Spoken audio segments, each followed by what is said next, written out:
So, ayan guys. Nagluluto tayo ng ulam. And then may isda. Ano bang gagawin ko dito sa isda na ito? Tapos muna tayo ng baunan.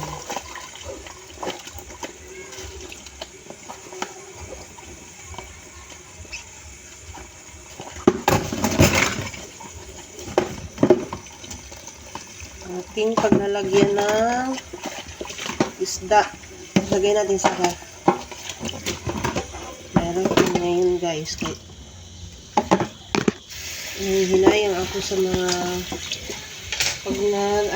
pag may natira, tinatapon kasi namin na pinapakain sa aso kasi nga baka mapanis. So sabi ko, open muna natin yung guys ngayon. At kay aakon tayo ng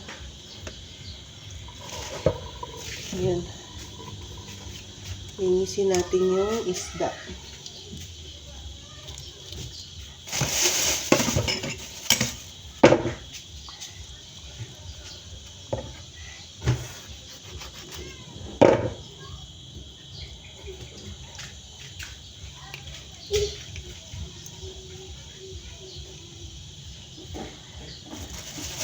Bakit ka na?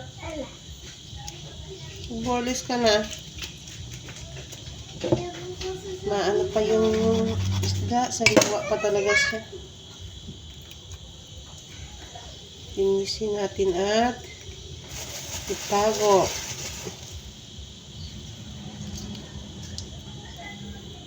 Para may pang-ulam tayo bukas. Ay.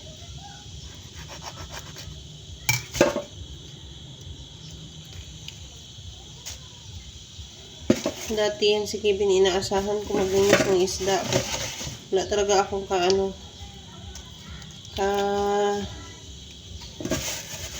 maglinis ng isda. Kasi pagsipag baga. Sa ayaw kong trabaho yung maglinis ng isda.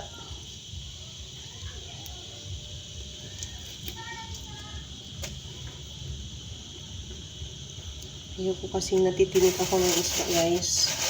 Sa totoo lang.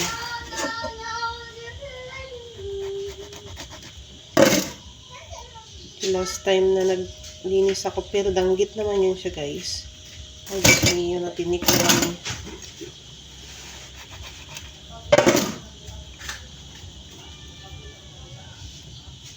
Tanggalin lang natin yung hasang para hindi siya maamoy.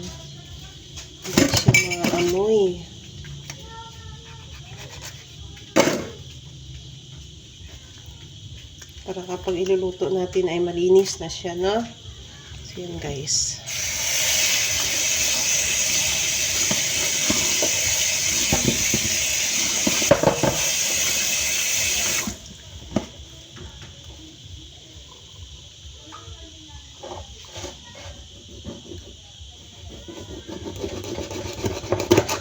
Ow! Yan. Pagkasihin natin dito sa ating baunan. Mga baunan kasi guys, pinanggawa ng mga bata na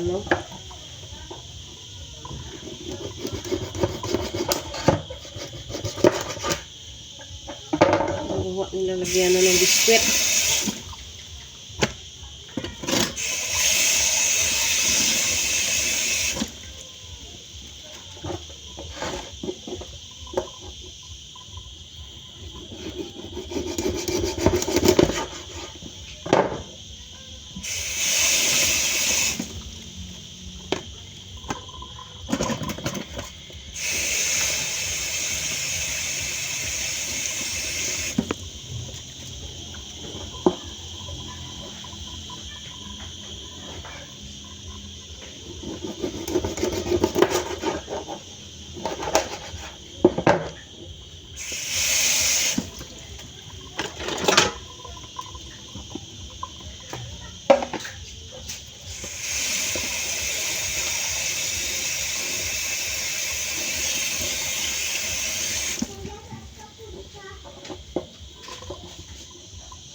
Nagpalit ng kutsilyo sa ano.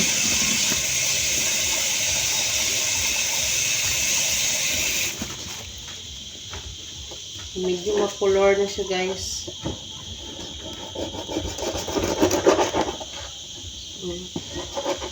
Kulor na siya.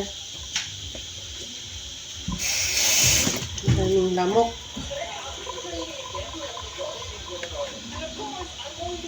Okay, guys. Meron tayong dalawang baunan. Para paghiwalay natin yung isda.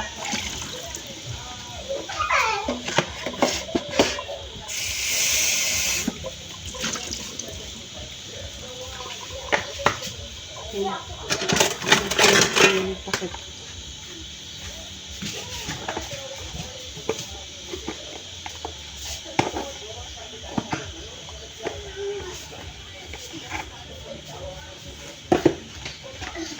Tapos itong another one.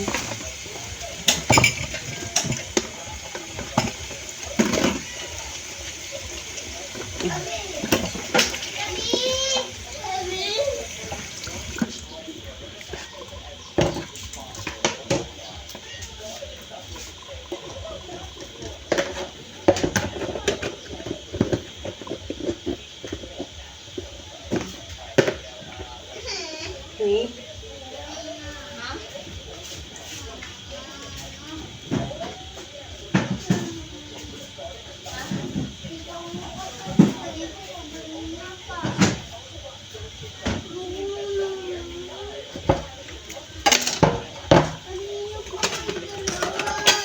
Ito guys, yung ating pang-ulam ngayong hapunan. So, ituin natin ito siya, no? Gasan ko lang siya. Ay, baka mamaya mahulog siya. So guys,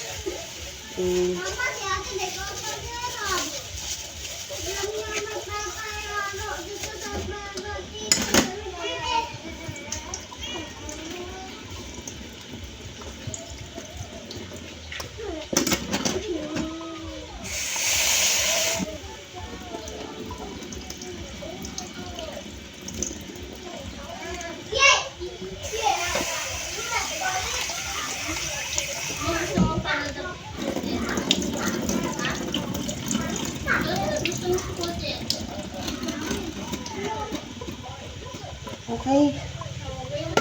Then, tayong sibuyas.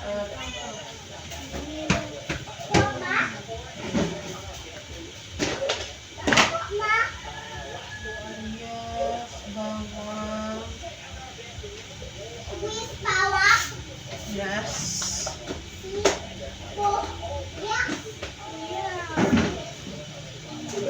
Bawang. Harina. Yan.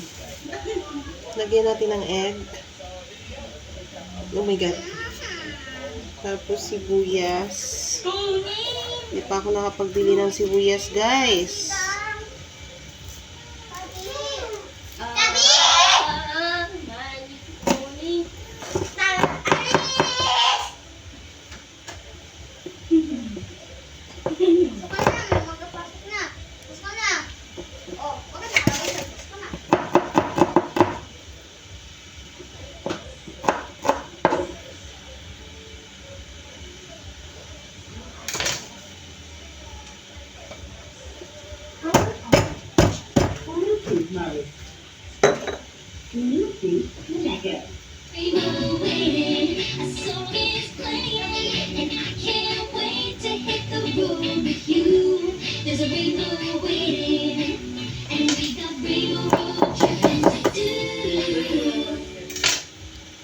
Okay na.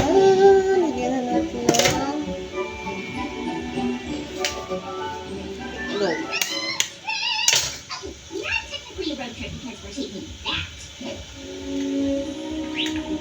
Tapos lagyan natin ng harina.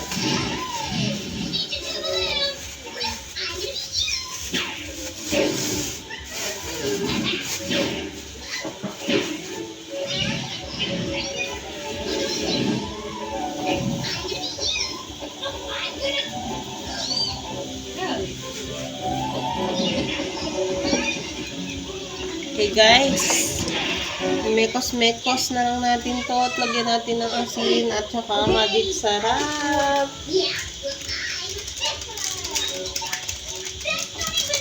Meron na tayong hapunan. Okay guys, bye!